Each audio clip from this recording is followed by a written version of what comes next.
एका गावात आहे ना, म्हणजे एक गाव होतं. सर्वांना माहिती आहे गाव कसं असतं. एक गाव होतं. त्या गावात आहे ना एक गरीब मुलगा आहे ना, रोज त्यांना गरज पडतात म्हणून आहे ना, त्या मुलगाने ना रोज त्यांच्या आई वडील थोडं फळ आणून देत होतं. त्यांनी ना त्या गावाच्या ना कोपऱ्यावर बसून रोज ते फळ विकत होतं. ते रोज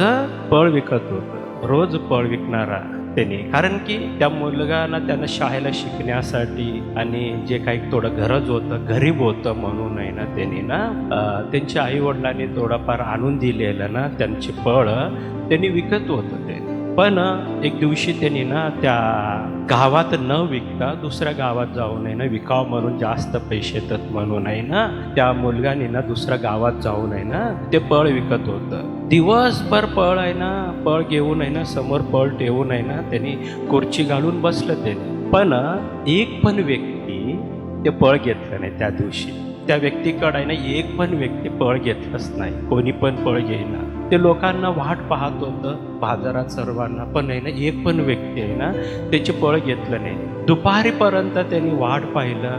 अचानकच आहे ना त्यांना दुपारी भरपूर पाऊस येत होता. आता त्या मुलगांना ते भरपूर पाऊस यायला आणि फळ खराब होतात म्हणून त्या मुलगा ते फळ सर्व एका पेटीमध्ये बांधून सायकलवर ठेवून आहे ना पळत आहे ना त्यांनी घरी जात असताना, त्या मुलगाने ना घरी जात असताना की पाऊस जास्त झाला. पाऊस अजून भरपूर येत आहे म्हणून आता थांबू म्हणून आहे ना त्यांनी एका ठिकाणी एका घरापाशी जाऊन आहे ना त्यांनी थांबलं. त्या घरातला ना म्हणजे एक मुलगी बाहेर आलं. त्यानं मुलाला पाहिलं. त्यांनी पाहिल्यावर त्या मुलगाने म्हटलं, काही समजून घेऊ नका. आज मी नेहमी फळ विकत होतं, पण माझ्या गावातच विकत होतं. पण आज मी एका दुसऱ्या गावात जाऊन आहे ना फळ विकावं, मला पैसे जास्त येतात म्हणून जेव्हा मी विचार करून गेल्यावर आज माझं फळ कोणीही माझं विकत घेतलं नाही. आणि माझं फळ घेतलं नाही म्हणून मला लय त्रास व्हायला, मला भूक लागायला, मला लय त्रास व्हायला. पण 2-4 फळ तुम्ही विकत घ्या. ते फळ घेतल्या तर त्याच्या पैशाने ना मी ना थोडाफार आहे ना मी जेवण करतो, कारण की आज कोणीही नाही घेतलं म्हणून ना माझ्याकडे 1 रुपये पण नाही. मला लय भूक लागलं आणि मला लय त्रास व्हायला म्हणल्यावर त्यांनी त्या मुलगी आतमध्ये जाऊन वडिलाला सांगितलं. वडील घेऊन बाहेर आलं. त्या मुलगाला दाखवलं. त्या मुलाला म्हणजे ते म्हटलं, त्या मुलगी त्याच्या वडिलाला म्हटलं, बाबा हे मुलाकडे असलेलं फळ सर्व तू विकत घे, कारण की त्यांनी सकाळपासून काही पण जेवलं नाही आणि त्यांना आपण त्या विकत घेतलं तर ते पैसे येतात. तर ते पैशाने त्यांनी कुठं तर जाऊन कुठलं तर हॉटेलमध्ये जेवण करणार म्हणून, काहीतरी खाणार म्हणून त्यांना आशा आहे. मग आता तू काय कर, ते सर्व फळ विकत घ्या म्हटलं. तेव्हा ना मुलगी सांगितल्यावर आहे ना वडील असल्या आणि म्हटलं त्यांनी, मुली मी ते फळ विकत घेणार नाही म्हटलं. मी ते फळ अजिबात विकत घेणार नाही. मला ते फळाची काही पण गरज नाही. आपल्याला काही गरज नाही. तेव्हा ते मुलगा निराश झाला. निराश होऊन आहे ना मान खाली टाकलं. ते मुलगी पण आहे ना लय आशा होतं वडिलावर. मुलीचं ऐकून आहे ना ते वडील आहे ना ते फळ घेणार म्हणून लय आशा असल्यामुळे तेव्हा वडील म्हणलं मी घेत नाही म्हणल्यावर आहे ना मुलगी पण एकदम निराश झाला. बाबा मी आजपर्यंत मी तुझ्यावर विश्वास ठेवलं की ना मी जे काही बोलतो ना ते तू ऐकतात म्हणून, पण मुलगानं एवढं संकटात असताना आणि याने सकाळपासून काही जेवलंच नाही, पावसात भिजून आलं त्याने, आणि तू फळ घेत नाही म्हणाला तू म्हणल्यावर आहे ना मुली ते फळ घेऊन आहे ना आपण पैसे देऊन काय उपयोग. आता त्या मुलाला काय गरज आहे आता म्हणलं तर आहे ना त्या मुलाला ना जेवणाची गरज आहे. त्या मुलाला आतमध्ये बोलवू तेव्हा ना आपण जेवण देऊ, त्या मुलाला पोटभर जेवण देऊ. मुलगी ना आनंद झाला. तेव्हा ना त्यांच्या आईला सांगितल्यावर आईनं चांगला स्वयंपाक करून मुलाला पोटभर जेवण दिलं. जेवण देऊन आहे ना आता ते मुलगानं घरी जातानाच थंडी वाजतात म्हणून आहे ना आपण काय करू, एक चांगला एक चादर देऊ त्याला की अंगावर घालून त्याने घरी जात असतात, कारण की कुठलाही त्रास होणार नाही. तेव्हा मुलगी लय आनंद झाला. आनंद होऊ नये ना, तेव्हा त्या वडील सांगितल्याप्रमाणे त्या मुली त्यांच्या आईला सांगितलं.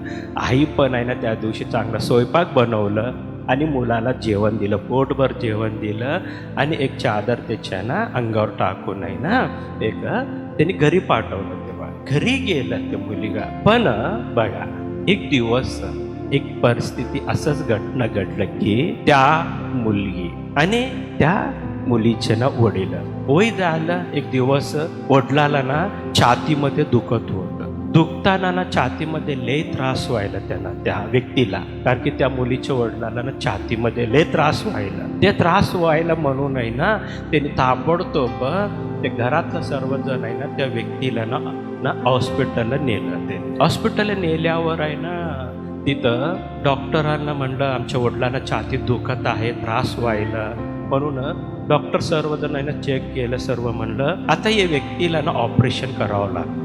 ऑपरेशन करावं लागतं, पण आता ऑपरेशनला ना 1,00,000 खर्च येणार. ऑपरेशनला 1,00,000 खर्च येणार आहे म्हणून आहे ना जेव्हा म्हटल्यावर त्या मुलगी एकदम आहे ना घाबरलं आणि निराश होऊन रडलं. ते तेव्हा म्हणलं आपल्याकडं आहे ना 1,00,000 नाही. पण त्या मुलगी म्हणलं ऑपरेशन कर, म्हणलं ऑपरेशन कर.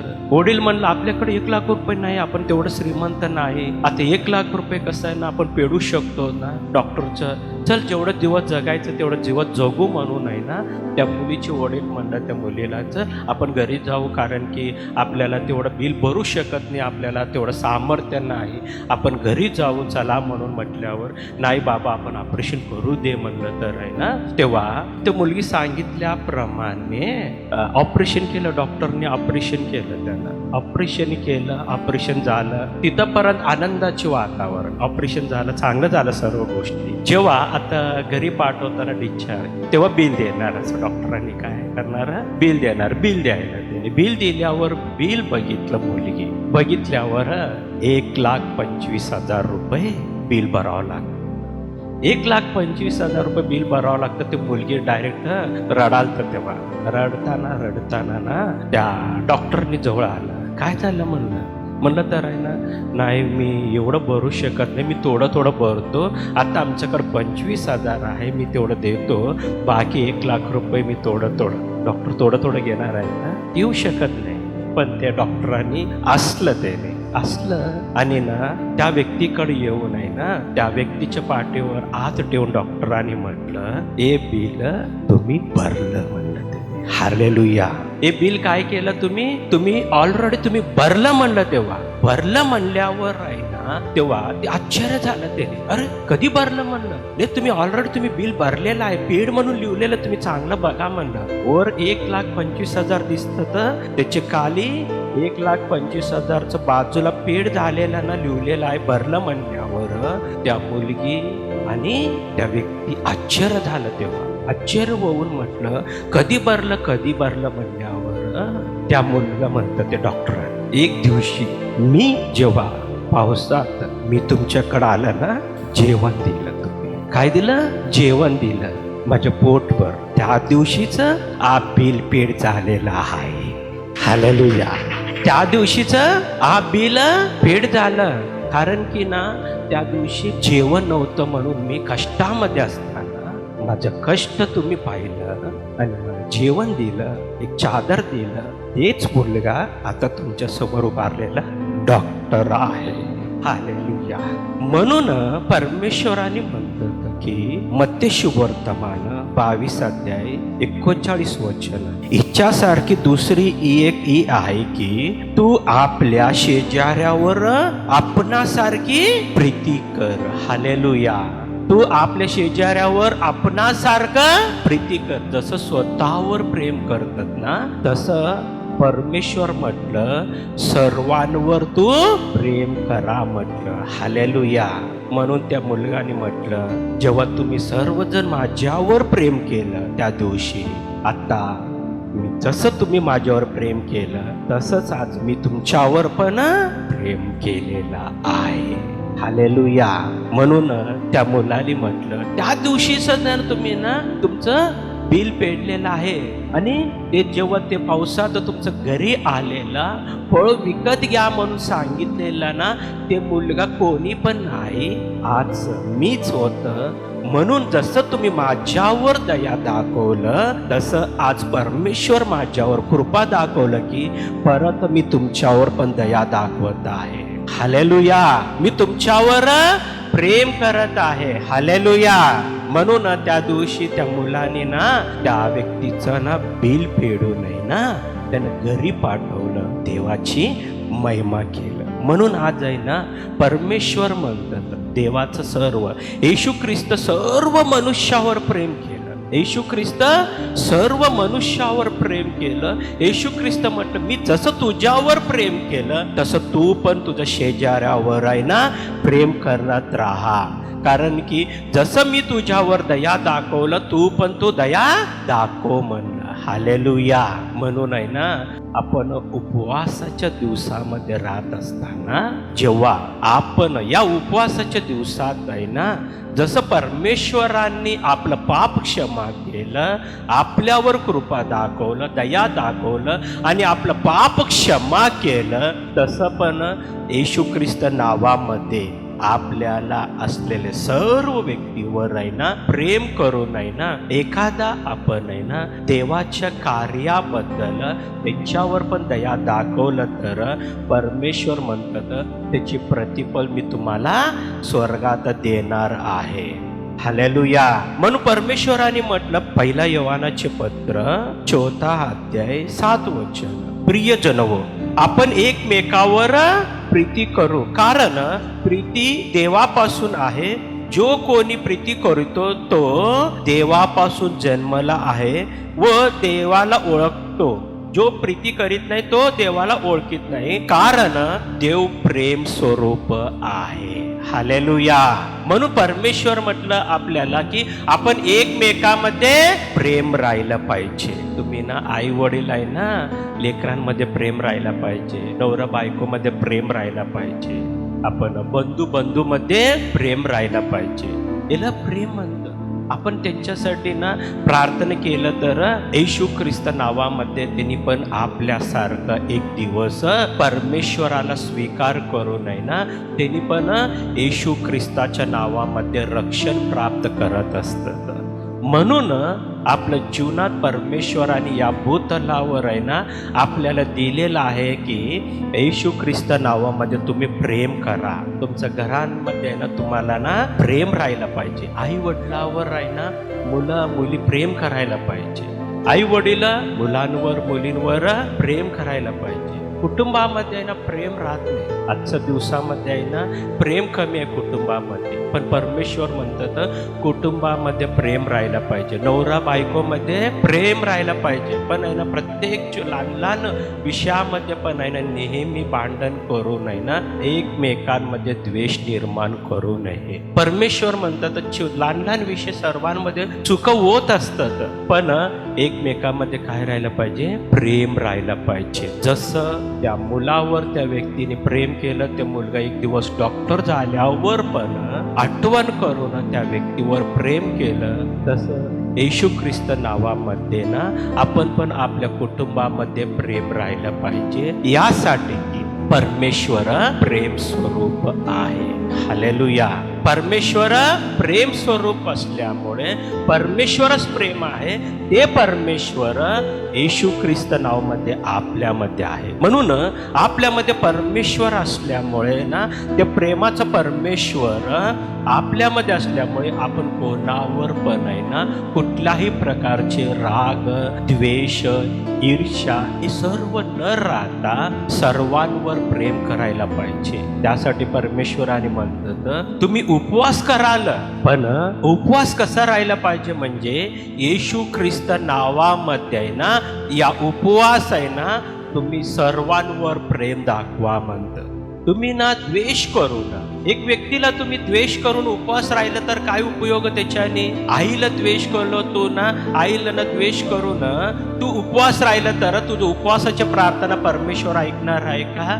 नाही ऐकू शकत नाही ते.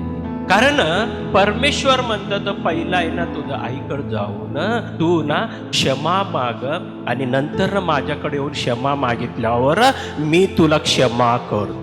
मी जसं तुला क्षमा केलं तसं तू सर्व गोष्टीमध्ये तू क्षमा करून एकमेकांमध्ये प्रेम राहिला पाहिजे. हालेलुया. आज आहे ना पती पत्नीमध्ये पण आहे ना द्वेष. आता पतीवर आहे ना तुम्हाला द्वेष करून त्याच्या विरुद्ध तुम्ही जीवन जगवून तुम्ही उपवास करून आहे ना तुम्ही परमेश्वरासमोर प्रार्थना केलं तर त्याच्यानी पण काही पण उपयोग होणार नाही.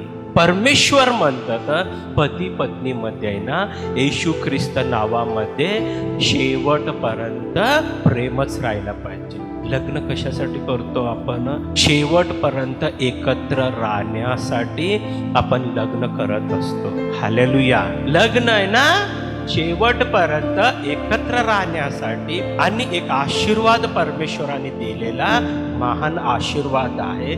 त्या लग्नाच्या द्वारे दुःख पण येत असतं, संकट पण येत असतं. एकमेकांवर आहे ना एक एकदा ना म्हणजे काही गोष्टीमध्ये सहमत पण होत नाही, पण आहे ना सहमत नाही असलं तरी पण शेवट आहे ना दोघांमध्ये तिसरा व्यक्ती कोण म्हणलं तर परमेश्वर. परमेश्वराकडे जाऊन प्रार्थना केलं तर आहे ना येशू ख्रिस्त नावामध्ये एक कुटुंब शेवटपर्यंत राहणार आहे. हालेलुया. म्हणून परमेश्वर म्हटल्याप्रमाणे सर्वांनी ना कुटुंबात एकमेकांमध्ये प्रेम राहायला पाहिजे. भाऊ भावामध्ये प्रेम राहायला पाहिजे. बहीण बहीणमध्ये पण प्रेम राहायला पाहिजे. कारण की आपला देव परमेश्वर आहे ना प्रभू येशू ख्रिस्त प्रेम स्वरूप. पण आजकालचं काय ना काय केलं लोकांनी सर्वजण हे सर्व विसरतात विसरून आहे ना काय पण म्हणजे आता लग्न केलो उद्या कसं पण राहतात. माझं मर्जीने मी राहतो, तुझं मर्जीने तू राह म्हणतात. आता माझं मर्जीने मी राहतो, तुझं मर्जीने तू राह. तसं विचाराने नाही ना परमेश्वराने बघा आदामाला ना लग्न करायचं होतं. परमेश्वराला लग्न करताना किती मुली आणलं समोर? किती मुली होतं आदामासमोर? आदामाला ना काय केले ते भाग्यात आहे एक मुलीला तयार करून आणून आहे ना आदामासमोर ठेवलं. हालेलुया. प्रत्येक पुरुषाला एकच पत्नी. हालेलुया. प्रत्येक स्त्रीला एकच पती. हालेलुया. पवित्र सेनाधीश परमेश्वर येशू बाप्पा, मी तुला धन्यवाद करतो, तुला महिमानी गौरव करतो. तुझ्या सर्व लेकरांना येशू ख्रिस्त नावामध्ये आशीर्वादित कर आणि आशीर्वादामध्ये तू बदल कर. जसं बापा स्वतःवर प्रेम आहे तसं बापा शेजाऱ्यावर प्रेम करा म्हटलं.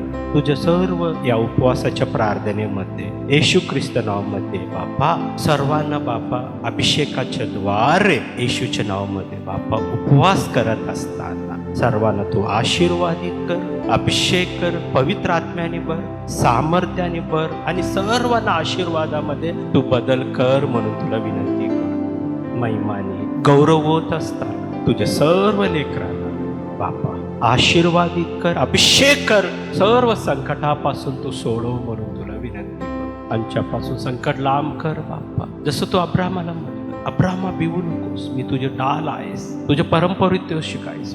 सर्व संकट दूर होऊन तुझ्या सर्व लेकरांना आशीर्वादित कर आणि महिमाने गौरव कर म्हणून महिमाने गौरव करत असताना येशू ख्रिस्त नावामध्ये मागतो. आमेन.